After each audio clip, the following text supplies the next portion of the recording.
Assalamualaikum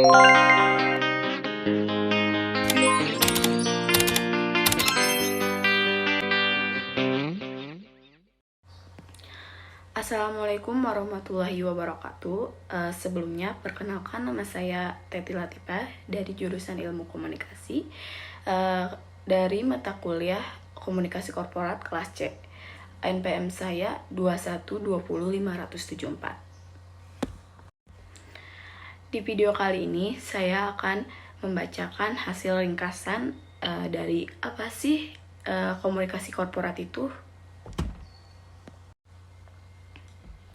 Nah, jadi komunikasi korporat adalah keseluruhan aktivitas yang melibatkan pengelolaan dan pengaturan komunikasi internal dan eksternal dengan tujuan menciptakan hubungan yang menguntungkan dengan pemangku kepentingan di mana perusahaan tergantung kepada mereka.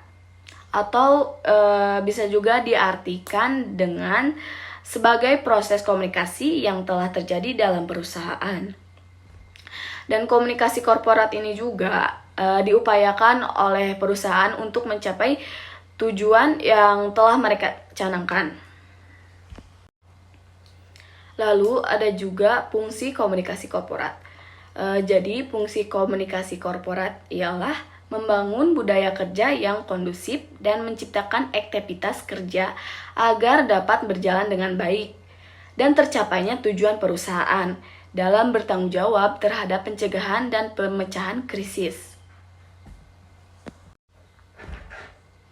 Adapun definisi komunikasi menurut para ahli yaitu Rogers dan De Laurence merupakan sebuah proses pertukaran informasi yang dilakukan oleh dua atau lebih yang pada akhirnya akan menimbulkan rasa pengertian.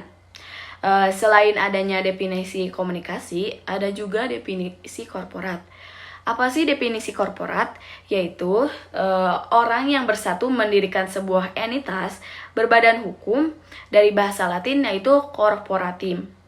Korporat ini sama halnya dengan perusahaan biasa, hanya saja kata korporat sudah biasa digunakan untuk menggambarkan perusahaan. Ada keyakinan yang menyebar pada manajemen dunia bahwa masa depan suatu perusahaan apapun tergantung pada bagaimana perusahaan ini dilihat oleh konsumen, pegawai, dan anggota masyarakat, dimanapun korporasi itu berada. Globalisasi, krisis yang melanda korporasi, dan krisis ekonomi belakangan ini menguatkan keyakinan tersebut. Banyak bisnis gagal karena komunikasi dalam perusahaan berjalan buruk. Selanjutnya ada tujuan komunikasi korporat, yaitu ada dua, internal dan eksternal. Jadi komunikasi internal yaitu berfokus pada pesan dan berbagai informasi dalam sebuah perusahaan, meliputi komunikasi dari eksekutif ke karyawan atau pesan antar departemen. Apa sih tujuannya komunikasi internal ini? Jadi tujuannya itu untuk memberikan informasi sebanyak dan sejelas mungkin mengenai perusahaan, menciptakan kesadaran anggota mengenai peran perusahaan dalam masyarakat, dan menyediakan sarana untuk memperoleh umpan balik dari anggota.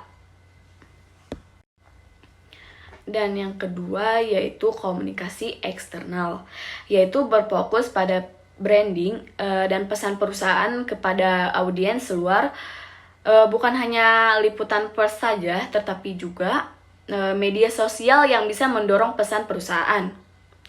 Tujuannya yaitu informasi yang benar dan wajar mengenai perusahaan, kesadaran mengenai peran perusahaan dalam tata kehidupan umumnya, dan motivasi untuk menyampaikan citra baik. Nah, selain ada fungsi atau tujuan dari korporat, ada juga perbedaan dari Korkom dan Markom. Apa sih bedanya? Jadi, Korkom itu pengatur yang mengelola perusahaan bertujuan membangun reputasi di mata stakeholder, sedangkan Markom yaitu sarana yang digunakan perusahaan untuk menginformasikan, membujuk konsumen tentang produk perusahaan. Tujuannya mengomunikasikan produk dan layanannya.